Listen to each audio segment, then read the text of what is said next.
只不过往往玩不了2分钟，就会开始抢玩具。兄妹干架，当哥哥的总是输给妹妹，扯开喉咙放声大哭，最后还是能引来大人的关注。偶尔叶瑶打不赢妹妹，就会整个人扑向妹妹。小兄妹俩是会做了一放4点，还是会往后仰翻叶瑶这一招，次次都能放倒妹妹。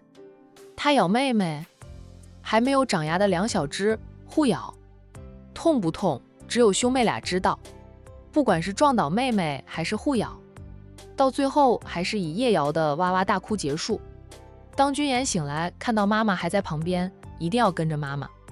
小丫头鬼精得很，她虽说不爱哭，但不代表不会哭。想跟妈妈的时候，妈妈不要她跟着，她就会厚着脸皮学着哥哥那样嚎2声，妈妈就会心软的抱起她了。果然还是会哭的孩子有奶吃呀。看到海童，君言朝海童张开手，要海童抱他。海童见穆晴不介意，倾过身来，方便他抱君言，他才抱过君言。她是个孕妇，听别人说过，孕妇尽量不要抱别人的小孩子，除非是自己生的，那没有办法。说有些小娃娃很怕孕妇的，穆晴却不在意这些，只要儿女喜欢谁抱都无所谓。妍妍醒得这么早，海童抱着君言与穆晴并肩走着。穆晴说女儿鸡啼虫，天未亮就醒了，醒来玩上一会儿，吃了奶粉，又会睡，这一睡就要睡到日上3竿才会醒来。人家是饿了，你给他冲了奶粉喂饱了，保证他很快又梦周公去，就不会黏着你。海童亲了亲君言的小脸蛋，妍妍是吧？是小肚子饿了饿醒的。君言把头枕靠在海童的肩膀上，2只小手搂抱着海童的脖子。这副亲昵的举动让海童的心软成一滩春水，笑着对穆晴说道：怪不得我奶奶老想抱君言回家去，君言实在是让人喜欢，爱不释手。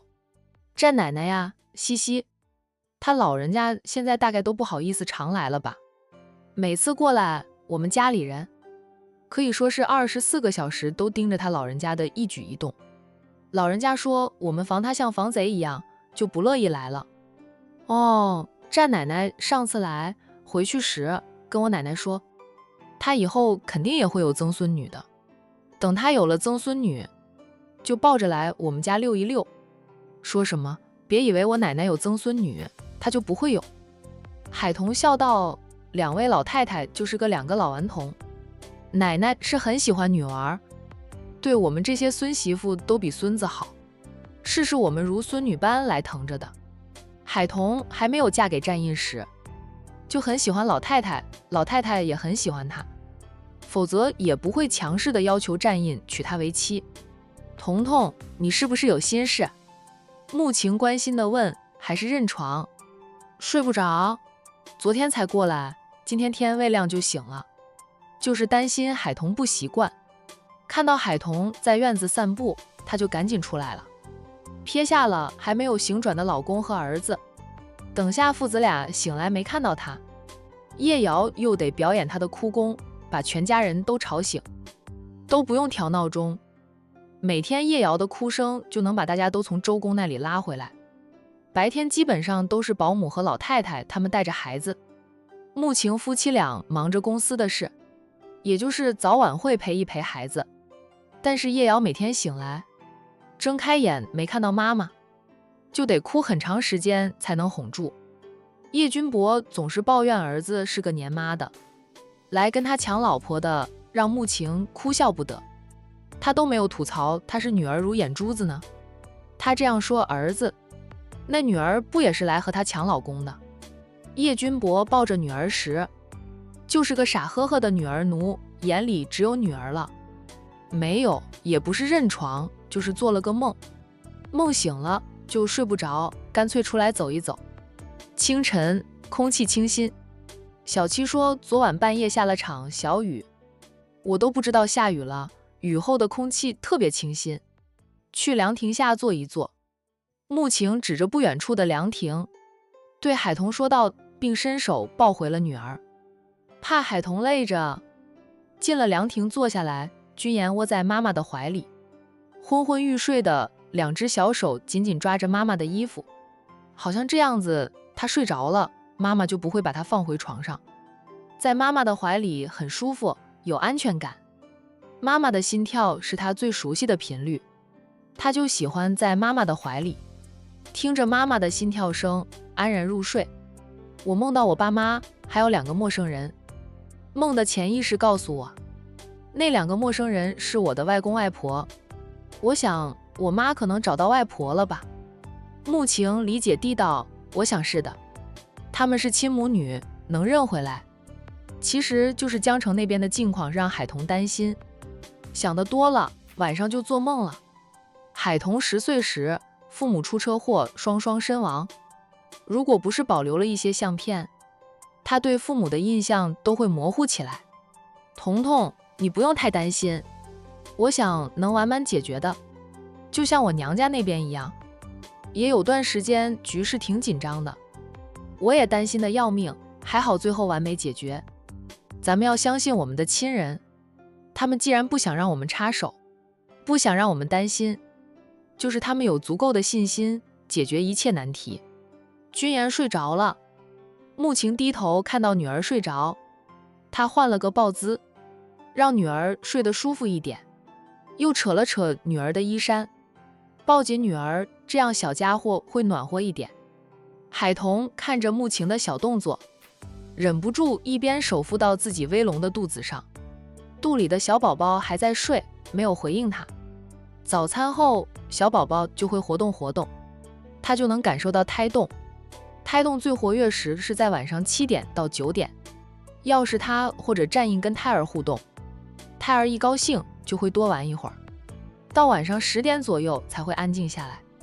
摸到了这个规律，夫妻俩只会在晚上7、8点的时间内和胎儿互动，之后就不让胎儿慢慢的安静下来。我知道要相信他们，但说一点不担心那是假的。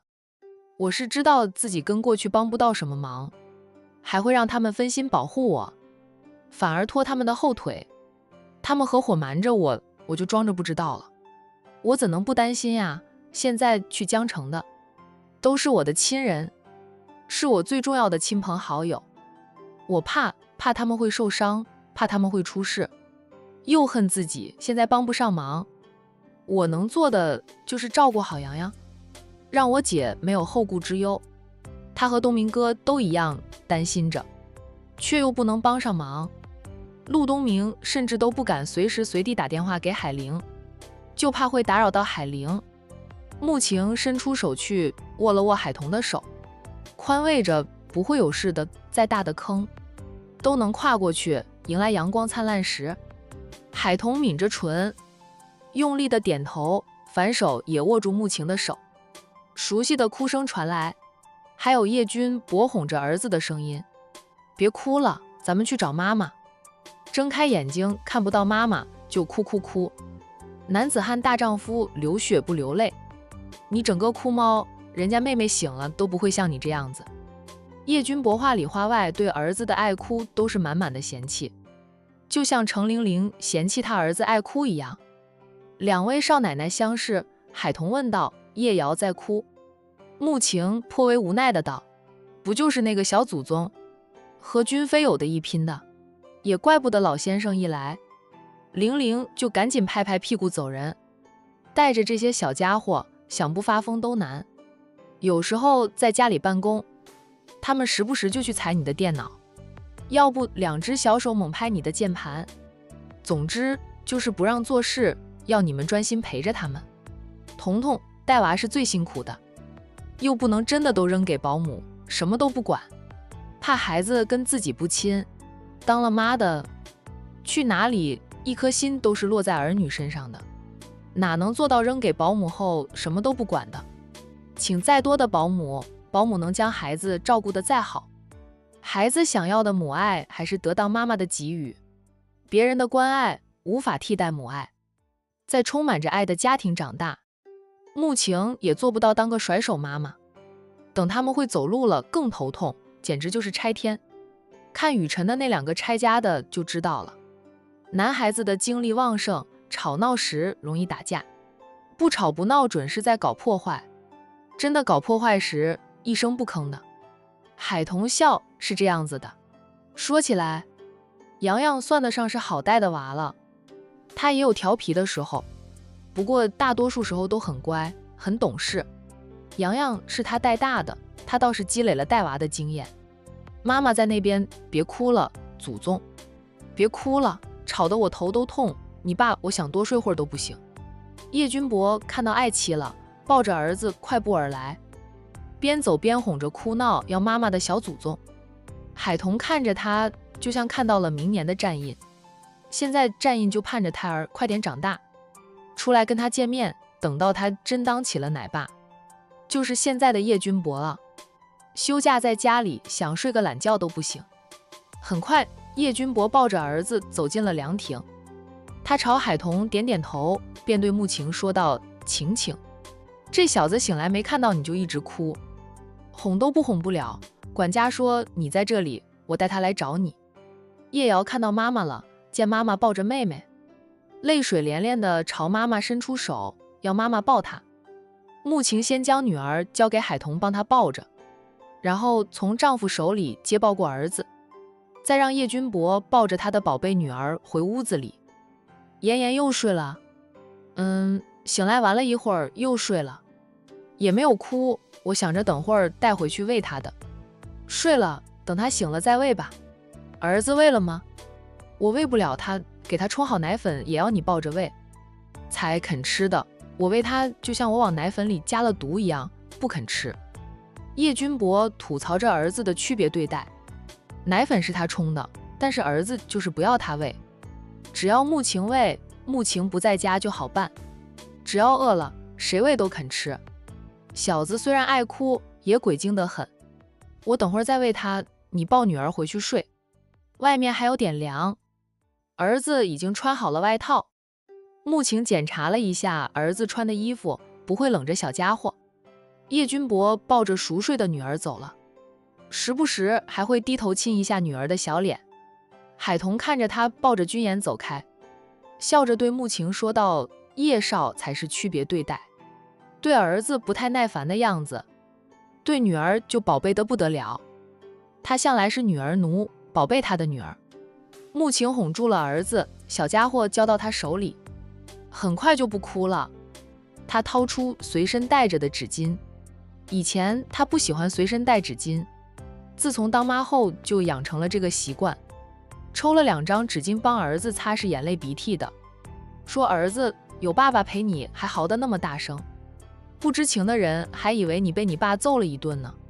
叶瑶搂抱住他的脖子，很快又松手，在他里转身，2手撑放在石桌上，拍拍桌子，然后右脚抬起，就想爬上石桌。海童逗他，叶瑶不哭了。叶瑶在海童叫他时会看向海童，知道自己叫叶瑶呢，还不会说话的小家伙只能啊2声，随即咧嘴笑。兄妹俩其实都很可爱，都很像叶君博，只是在叶瑶这一代，君家已经有好几个小子了，只有君言一个女儿，自然宝贝得很。海童笑着朝他伸手，想抱抱他，他看着海童笑，就是不伸手，反而手脚并用的要爬上桌子上。看吧，这就是女儿和儿子的区别。刚才妍妍坐在我的怀里，那叫一个安安分分，这小子不哭了，马上就要爬桌子了。穆晴轻捏一下儿子的小脸，抱起他，放他坐在石桌上。海童说：“桌面会不会冷？穿着厚裤子，还有尿不湿，冷不到他的小屁屁。”叶瑶坐到了石桌上，还想爬，不过他还没有学会爬，估计年后就会爬了，只能坐着了，坐也不安分，这边看看，那边看看，最后朝海童啊2声，伸出了双手，这是要海童抱他了。海童笑着抱过他，他却一把抓住了海童戴着的那条项链，就要扯下来。宝宝，这个可不能扯呀，会扯断的。海童赶紧捉住他的小手，不让他扯他的项链。穆晴也赶紧起身走过来，帮忙掰开了他扯住项链的手，再抱回他，轻拍一下他的手，说道：“姨姨戴着的项链不能扯。”抱着儿子坐回原位上，穆晴说道：“我戴的项链被他扯断了好几条了，现在我都不敢再戴项链、戴耳环，他也要扯，就是戴着耳钉，他都要用手抠，这双手就闲不下来，好动得很。”海童笑道：“小孩子是这样的，到了这么大，对什么都充满了好奇。你要是换一套鲜艳一点的衣服，他们都会盯着你看。带娃的时候觉得好烦，但是孩子抱着你撒娇，甜甜的叫妈妈时又觉得好幸福。”穆晴抱紧又要爬桌子的儿子，这个倒是忙完了，回到家里，抱着两个小家伙，心都软了，觉得再累也是值得的。他低头亲亲儿子的小脸蛋，叶瑶被妈妈亲了，还会冲妈妈笑，然后扭身搂住妈妈的脖子，也会用他的脸去磨蹭妈妈的脸。看着母子俩的互动，海童羡慕得很。童童，你也不用羡慕我，再过几个月，你的宝宝出生也会这么幸福的，就怕是个小调皮蛋。穆晴笑，现在的孩子有几个不调皮的？你们家战印成熟沉稳，想来他的孩子也会是这种性格的吧？你也是个稳重的人，不像我小时候很调皮的。君博就稳重点，我闺女就完全是君博的翻版，性格像吉他爸的，儿子像我活泼好动。海童摸摸肚子，小家伙忽然踢了他一脚，他笑，我感觉我肚里的小家伙也会是个好动的，胎动是越来越厉害，月份增加了，胎动肯定是越来越厉害。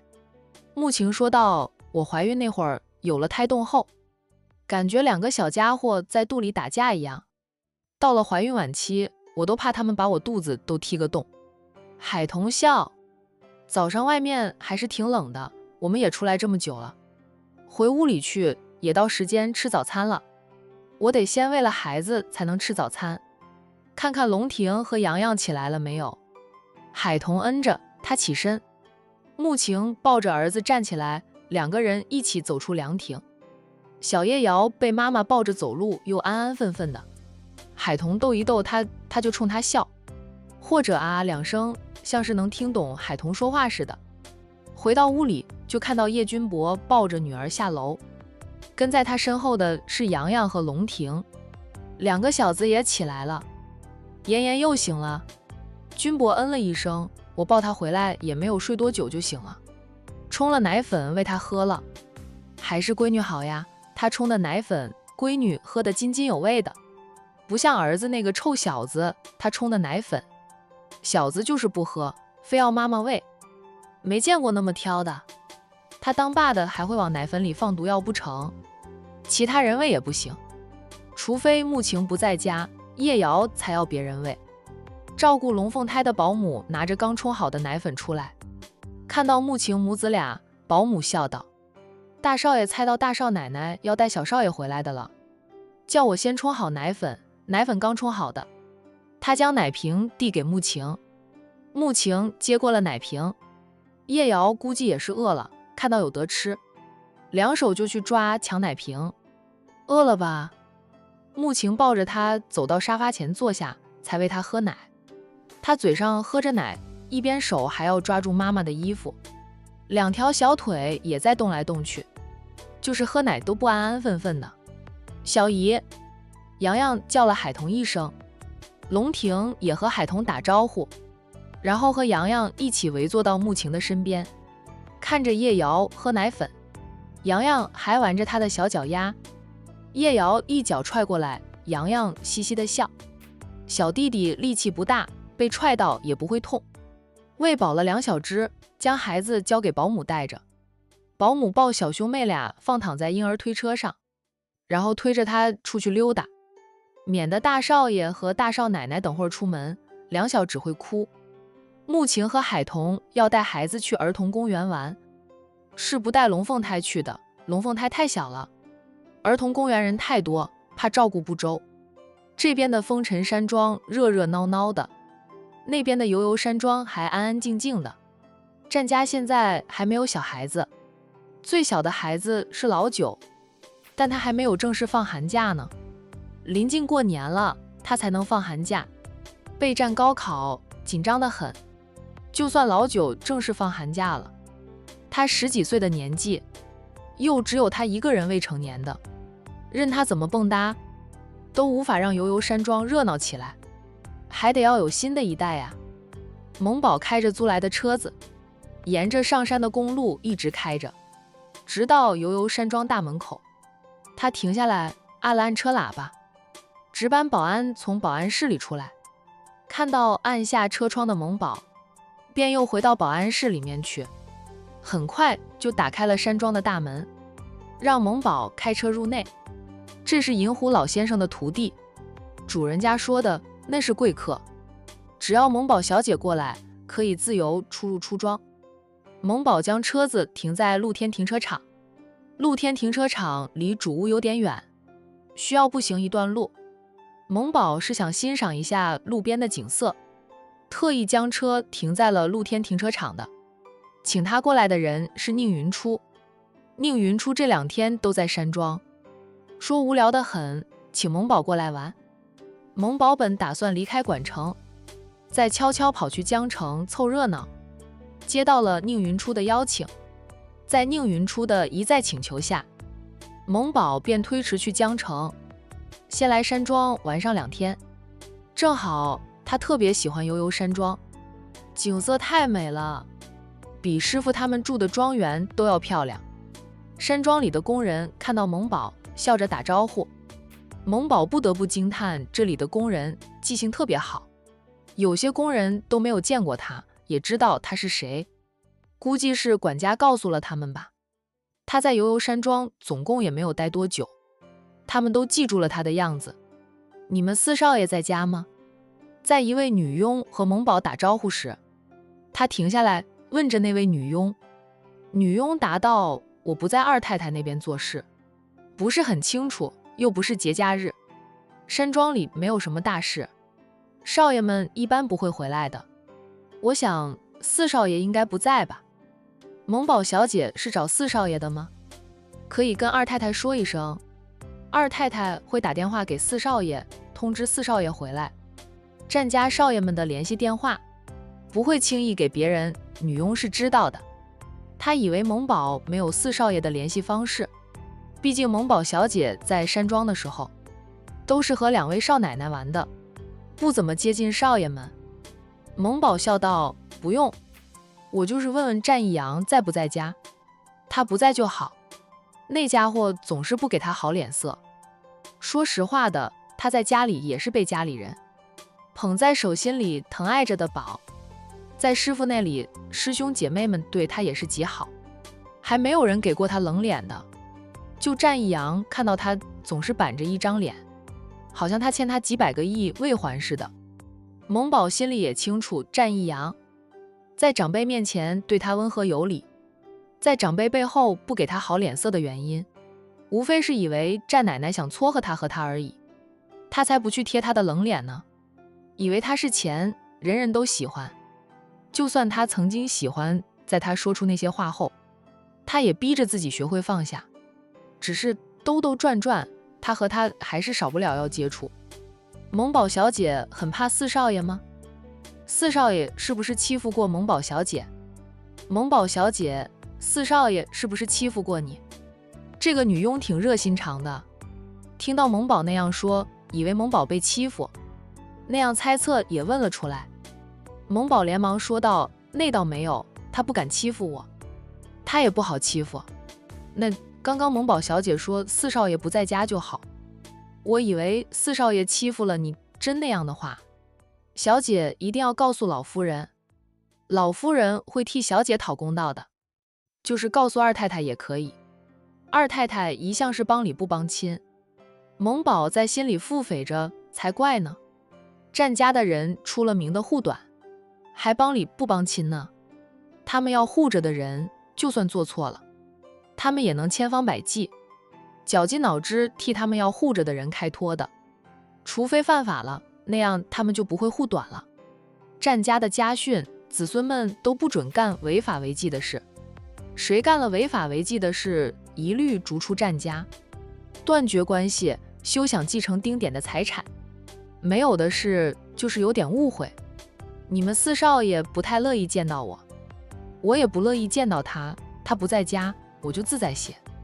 前不久他才和战义阳打交道了，依旧是战奶奶让战义阳送他回酒店，不知道他哪里露出破绽了。战义阳盯着他看了好久，看得他都要心虚了。要知道他的脸皮厚度那是用尺子都量不出来的，他的眼神能让他心虚，代表他盯得太厉害。女佣哦了一声，说道：只是误会的话，蒙宝小姐向四少爷解释清楚就行。我们家的几位少爷都是很讲道理的，也很宽宏大量，不会斤斤计较。蒙宝又在心里腹诽，其他人可能是，战义阳就不是，那是个心眼儿比针小的家伙，顺走了他的东西，嘴上说要还给他，到现在也没有还给他。哦，他没有以另一种身份去见战义阳，战义阳当然没有机会将他的东西还给他。你们二少奶奶起来了吧？这个点早就起来了，应该也用完了早餐。小姐用过早餐了吗？没有的话，赶紧去用早餐。我吃过了，在酒店吃过。酒店里的自助早餐丰富，每一种都很好吃。战氏集团旗下的酒店，厨师的本事是过硬的，不管是点菜吃饭，还是吃自动餐，都很好吃，让客人们满意至极。怪不得战氏旗下的酒店生意那么火爆，很多人都是过来吃饭的，并非住店的客人。住店的客人在酒店里用餐能打7折。1楼还有咖啡厅，管成特产商店、儿童游乐场、阅读区。阅读区那里有好几个大书架，书架上摆满了各种书本。遇着下雨天，就是在酒店玩上一天都不会觉得无聊。女佣笑笑，行，我去找你们二少奶奶，你去忙吧。蒙宝笑着走开，女佣也去做她的事了。蒙宝边走边赏景，慢悠悠的，花了40分钟的时间才晃到了中心主屋去。是宁云初邀请他过来的，但战奶奶在山庄里，他是小辈，总要去跟战奶奶打声招呼的。哎，才走到屋门口，蒙宝就听到了叹气声，一声重过一声，一听就知道是故意的。然后他就听到了唐姨的声音：妈，大清早的，你不要看着我在唉声叹气的，我已经替你们战家生了孙子，完成了任务的。你要叹气，跟你孙子视频，对着他来叹气，看他让你过去吗？一把年纪了，头发都染黑了，也遮掩不了你是个老太太的事实。就在家里安度晚年，不要再参与任何江湖大事了。你是战家的老太太，豪门贵妇人，参与江湖是做什么？老太太是嫌待在家里无聊，想悄悄去江城，然后被他的儿子发现了，没收了他的身份证。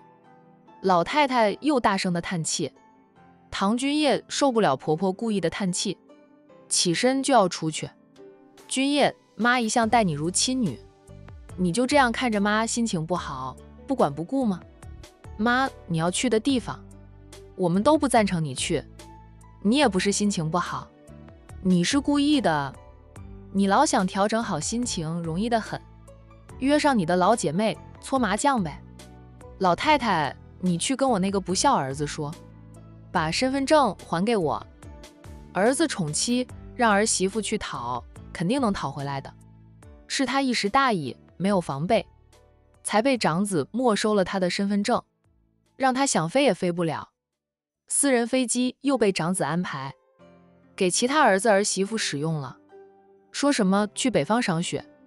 老太太心里清楚得很，他们就是故意用了私人飞机，让他连私人飞机也没得使用。他真想去的话，自己驱车千里，一样能到达海城，就是怕被交警拦住。他年纪大了，不能再自己开车，平时出门只能让司机接送。在你儿子那里妈比我更有地位，妈都要不回来，我更加要不回来。况且我也不想让妈出门，这都快过年了，你还去哪里？老老实实待在家里养老不行吗？多少老太太都羡慕妈呢，就妈待不住。老太太噎了噎，好吧，她是很多同龄人羡慕嫉妒恨的对象。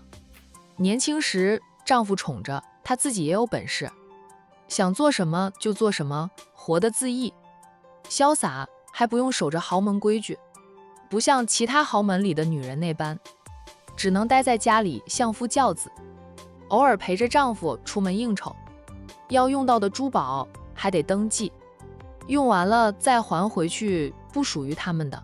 她确实想带就带，不想带就不带。她有个人珠宝库，婆婆赠送给她的也多了去，不缺珠宝。她本人也很喜欢珠宝，特别是翡翠。她的珠宝库里有很多贵重的翡翠珠宝，娶了3个儿媳妇进门，她也分了一部分给儿媳妇们，还有9个孙媳妇，她都会赠送部分，然后留一些压箱底的，看看她有没有那个好命，能拥有一个曾孙女。能有个曾孙女的话，她压箱底的珠宝就全给曾孙女了，以后给曾孙女当嫁妆。她是个最幸福的老太太。妈，你看看谁来了？长媳忽然开心地对她说道。老太太故意一副不开心的样子，说道：你老公不还身份证给我，谁来了都不管用，我都不开心。老了被儿子管着，做什么都不得自由。今晚老头子就爬上来骂他儿子，他想笑能不能笑呀？他在屋门口就听到了老太太的叹气声，婆媳俩的对话声，他自然也听了进去。战奶奶真是个活宝，老顽童，却又是个最开明、最善解人意的老太太。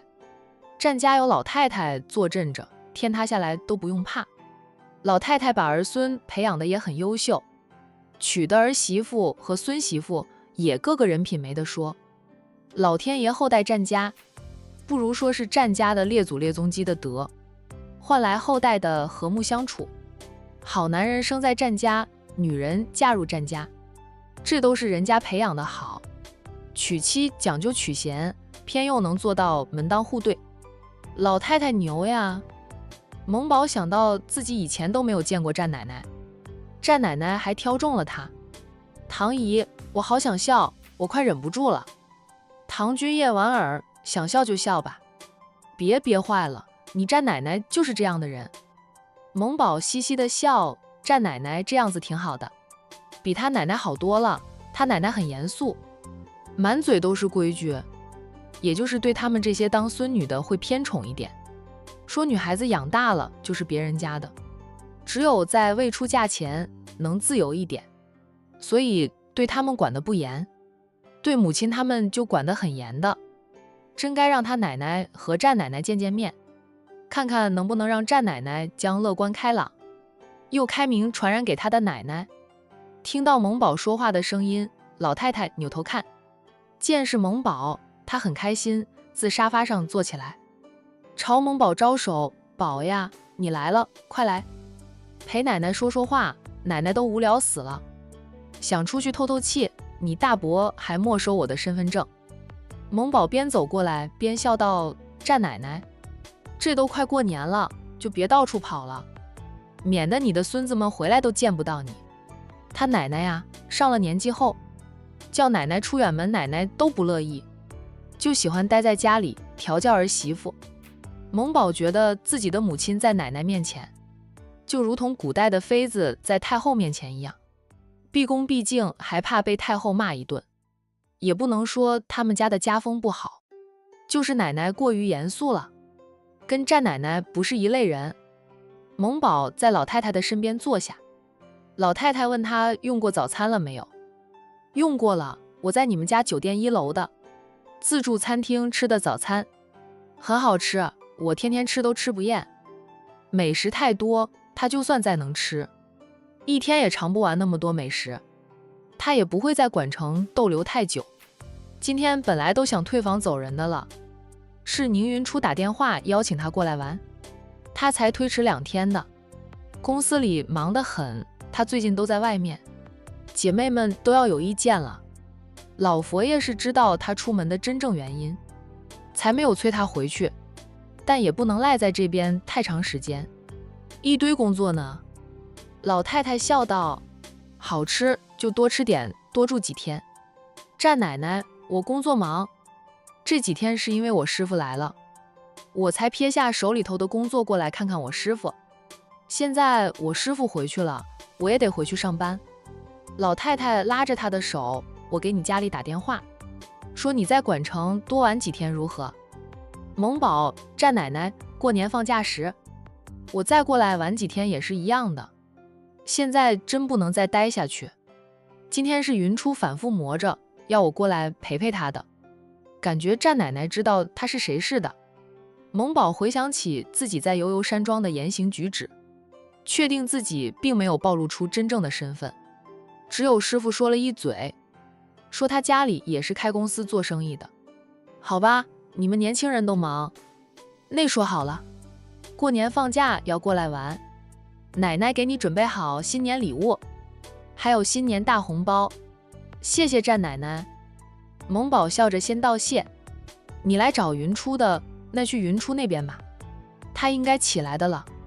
老太太听说是宁云初约萌宝过来的，萌宝还说到宁云初用墨的，猜到宁云初是在帮某人，他老人家也不戳破，倒想看看他那个笨孙什么时候能发现萌宝就是杜雨萌，也是那个红衣狐狸。萌宝会易容，老是换上新面孔，但在老太太这里，萌宝怎么易容，他老人家都能轻易辨认出来，老太太只是不戳破而已。由着萌宝编故事，也由着他那个笨孙子，老是给萌宝脸色看，到时候追妻火葬场有他哭的时候，老四哭着来救他时，他一定要好好的嘲笑他。我来跟战奶奶打声招呼，等会儿就去云初那边。萌宝坐着不动，不着急过去。他陪着老太太闲聊片刻后，便小声问着战奶奶：你家老四不在家吧？这个我不知道，腿长在他们身上，他们想去哪里就去哪里，不会跟我说，除非是过年过节，他们就一定会回来陪一陪我这个老太婆。老太太其实知道，她就是不说，她甚至都没有问萌宝为什么要问起战一阳，主打的一个不好奇，根本就不好奇。萌宝哦了一声，片刻后，他对老太太说道：战奶奶，那我去云初那边了。老太太慈爱地道：去吧。她都不跟着去凑热闹。等萌宝出去后，老太太打电话给山下的那几个老姐妹，问他们有没有3缺1的。得到回复后，老太太放下了话筒，起身就走。